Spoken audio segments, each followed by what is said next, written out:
Howdy, Fletch from All Things Overlanding here.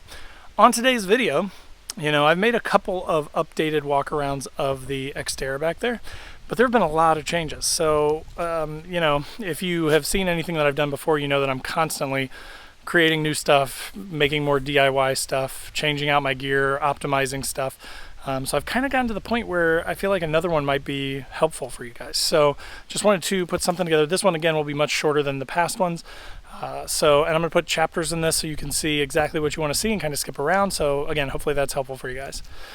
So now let's dive into talking about sort of all the updates that I've made to the truck since the last video that I made. All Things Overlanding is brought to you by Red Arc, Power Management Solutions, Rugged Bound Supply Company, rooftop tents, awnings, roof racks, and more. Overland Addict, premium overland gear. Last US Bag, overlanding bags and equipment. Northology Overland, trips, and a monthly overlanding magazine. All of these companies are really amazing, so I highly recommend you click through the links in the description below to learn more about each of them. As I mentioned, one of the biggest changes that I made is in my rooftop tent setup. So some of you may be asking, why you like that old tent so much? You talked about it quite a bit, and I did. I used it for probably about 8 months or so. So there were a couple reasons. One, the opportunity for this tent kind of arose from, having met Theo from Rugged Bound last year at a core event. Also, there was another opportunity where another person had purchased this tent, and then it was going to have to be shipped back, and that would be a big headache for, the Rugged Bound folks. So I actually worked out a deal where I could go pick it up from that gentleman, save everybody the hassle of having to ship it. A little bit better customer service that way, and it worked out for me getting a deal on a tent. So that is kind of the reason. But the main reason, the reason why I wanted to go through all that hassle, right, to drive to Georgia to pick this thing up, to take the old one off, to basically rebuild my DIY Unistrut roof rack, because I did have to modify it a little bit to make it a little bit better from a mounting standpoint so that things would sit flush. And I also, while I had that apart, added a third cross member, which just makes my awning even more stable. So you can see up there were just two. I was using two brackets, the end ones, but then I added a third cross member in there, and then that allowed me to use all three brackets just to make the tent or the awning as strong as possible. Because I had to do that, the biggest reason why that made sense for me was that the only thing that I didn't like about the old tent was setup and tear down. And actually, setup's not too bad. It's mostly just tear down, right? So when you're done and everybody else is packing up with these hard shell tents, if you spend a little bit more money with these hard shell tents, they are so much quicker to pack down. I mean, this thing probably takes me a minute and a half or two at the most to pack down, whereas the old one took like 6 to 8 minutes. And I know that sounds like not a huge deal. It sounds like not a lot of time, but when you're moving from one campsite to the next every single day, and especially when you're doing it, as much as I try to, if you're going, several times a month, that becomes really tedious really fast. And then in addition to that too, just from a longevity standpoint, again, these things just sealing up like this and being so thick and sturdy, if I smash it into a tree branch or a tree branch falls on it, it's not going to hurt this thing, whereas it might have torn that cover on the old tent or messed that up or bent a pole. So again, just for the long term, because the opportunity presented itself, worth the work, worth the drive, worth all that stuff. And again, just to get to work with Theo from Rugged Bound was really cool, because again, the quality is super nice. So that is one of the biggest changes. In addition to that, and I don't think I mentioned this in the last one, but I might have, but I did go with the General Spring HD leaf packs. I've got Bilstein 4600s in the back, shocks on those, and I've still got my Niztec MK84 coilovers up front with my Freedom off-road upper control arms. Other than that, everything on the truck is pretty much stock. I recently also upgraded wheels thanks to Trail Built Off-Road. I'll put a link in the description below to my setup if you're interested in looking at that. But in my opinion, one of the best looking setups for an Xterra Frontier for a Nissan truck. These wheels and tires are just super aggressive. They kind of remind me of TE37s if you're, kind of a Japanese car person. But they're just super great looking wheels. And these Kenda Cleaver RTs are awesome. Like, this site that we're in right now is sort of the one that I call the hilltop site that has a really steep grade to it. And on my old sort of worn down MTs, I actually had trouble. I had to pop it in 4-wheel drive a couple times to climb that hill because I just didn't have the traction. And these things are just super meaty and aggressive, and they just dig right in. And I've, you know, the couple times I've been up here with these tires on, I've not had any trouble getting up. So they're awesome. I love them. They're great on the road. They're much quieter than the MTs. They've got a great tread wear. They should last for a long time. I've already probably put 4,000 or 5,000 miles on these things since I got them a few months ago. So been to Georgia, been all over Indiana, all over the place, down to Hoosier National Forest multiple times. So anyways, those are super great. I'm loving those as well. I also, and I'm getting ready to actually to replace these right now, but I did upgrade my ditch lights to night lights with the dual, you know, the sort of spot LEDs and then the sort of flared long LED as my ditch lights. They definitely picked up the quality a little bit from what the old ones were. So that was kind of nice, but I have already upgraded those again. I just haven't installed them yet. And the reason is I also took off those old Hella spotlights, the halogen spotlights that I had on the roof that were huge.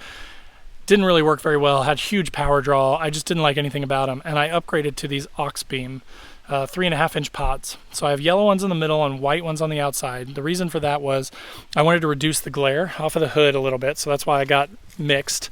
I also like the contrast that comes with sort of the yellow or the amber lenses / bulbs. It kind of helps spotlight some things that you otherwise wouldn't be able to see that get washed out with the white. So I kind of like the combo of the white and the gold.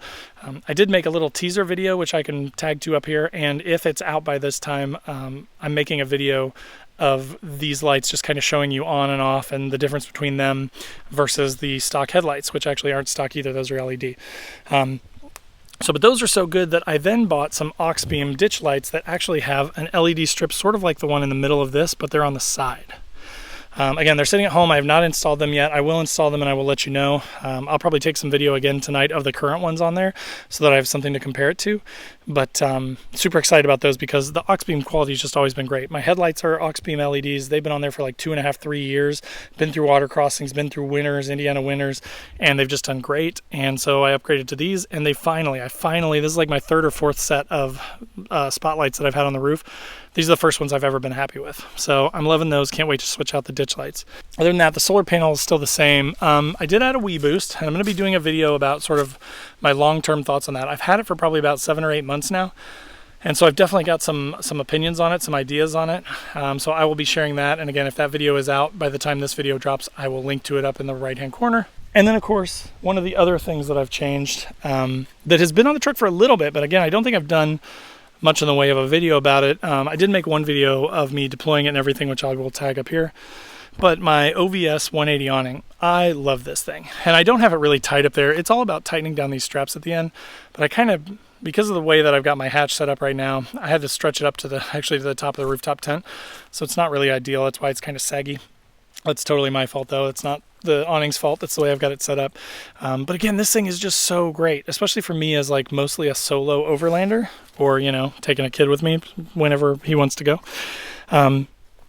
This thing is so much easier to set up than my old Tough Stuff was. So with my old Tough Stuff, you know, one person, you're wrestling with this thing, this tarp, you're trying to put these arms out there, you know, the whole thing's falling down on top of you. It's just the worst. And with this thing, these arms are freestanding. So you basically just pop them out, pull them to the back and the front, attach these straps, and then attach them to like your roof rack and pull them tight, and you're done. And then these legs are built into, actually they're Velcroed up here onto the freestanding poles, and then you just drop them down, stretch them to the ground, make them tight, and you're good to go. Now they do have lashing straps, basically big straps that you can use to sort of tie this down and also create sort of like valleys so that if it rains, it will shed the water. Again, it's going to be beautiful this weekend, so not supposed to have any rain or anything like that. So I'm just not messing with it just for ease. I almost didn't put the legs down, but then because I had it strapped up to the top all crappy like, I went ahead and put the legs down just so it didn't sag so much. And then another big change is, as you can see up there, that's my last US Bags Oscar's Mobile Hideout, which I love the name, but my new trash bag. This thing is a little bit on the pricey side, but you know, you can buy a $50, $60 Trasharoo or Joy Tuttis bag, and they're fine bags, right? But they are just not built to the same standards, the same quality as this bag.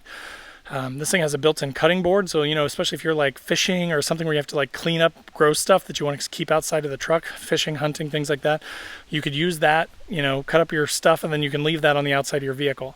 It's got mesh bags and stuff all over it so that you can let your stuff dry out, your recovery gear, shirts, clothes, things like that. And it's just really well built, and it's just a great looking bag too. So that's one of the other big changes. And then last, you see that little stubby antenna up there? That is my Midland MX275 GMRS mounted GMRS unit. I am loving that too. So I've always used handhelds previously, but the problem is the batteries start to die. You've got to recharge them. Mine were really meant for inside the house, so they charged off AC, so I had to have an inverter, and it was a huge hassle. They were great little radios, but it was just a hassle to keep them charged. Whereas with this one, it just runs off the battery of the truck, so I always have power, I always have GMRS, and the range on it is significantly better than the handhelds was. So pretty excited about that, pretty great. So other than that, that is the big stuff right now, guys. Again, I wanted to keep it kind of short, but I just wanted to give you some updates on sort of some of the stuff you might be seeing on the truck that hadn't really been explained yet. I'm sure that this is going to raise questions for some of you. So feel free to, post up in the comments below and let me know what questions you have, and I will happily answer them. As always, if you're not already, click subscribe, click the bell to be notified when new videos drop.